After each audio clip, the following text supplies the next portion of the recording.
Right, for sculpting in clay and doing your bobbleheads, there's a lot of things that you can do. Make sure that when you're doing your bobblehead, that if you have pieces, you want to try to keep your pieces on your bodies up close to the body. So if you look at some of these that we have here, you can see the Superman figure. The arms are not jazz hands. We don't want them out to the side, sticking out, or they're more likely to get busted off. And so you keep them up against the body. And naturally, we keep our hands to our body, whether they're down to the side, behind our backs, folded, holding the hand, or they're just down to the side like Superman's here. You can also see with the wizard that we have, the wizard is holding something. He's got a little bowl here. His hands are wrapped up down underneath that, and you can see that piece there.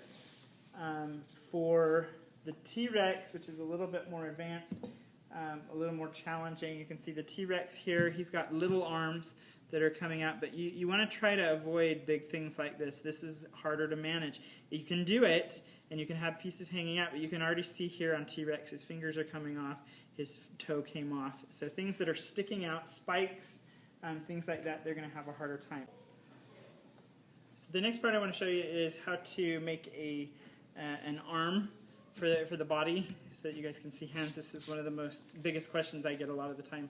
So I'm going to take a piece of clay and I'm going to roll out a little coil, and then I'm going to cut off where the shoulder is and then decide how big I want that arm to be. Now obviously I don't want an arm that's that long, so I'm going to take and bend an elbow and then figure out where about the hand is.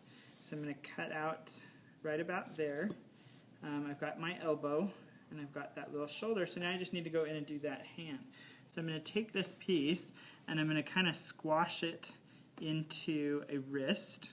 So I'm going to kind of put a wrist right there into that hand, and then I just kind of make a flat hand that I have right there. I don't have any fingers. And then I'm going to take my knife and I'm going to cut a thumb so that I kind of make a mitten. You can see that mitten right there.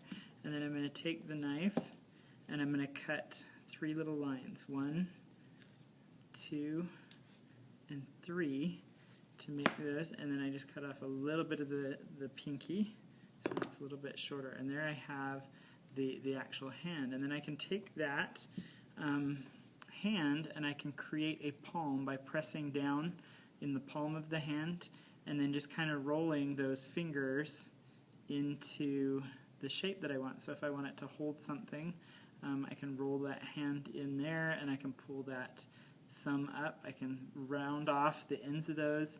I can pull them apart or I can put them together.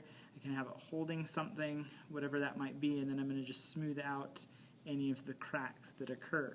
Once I get that, then I can go ahead and attach that to the body and put it where I want. And that looks a little bit long, so I'm just going to cut off a little bit more of that and then reshape where I want it and then attach it to that body. And that's how you do the hand.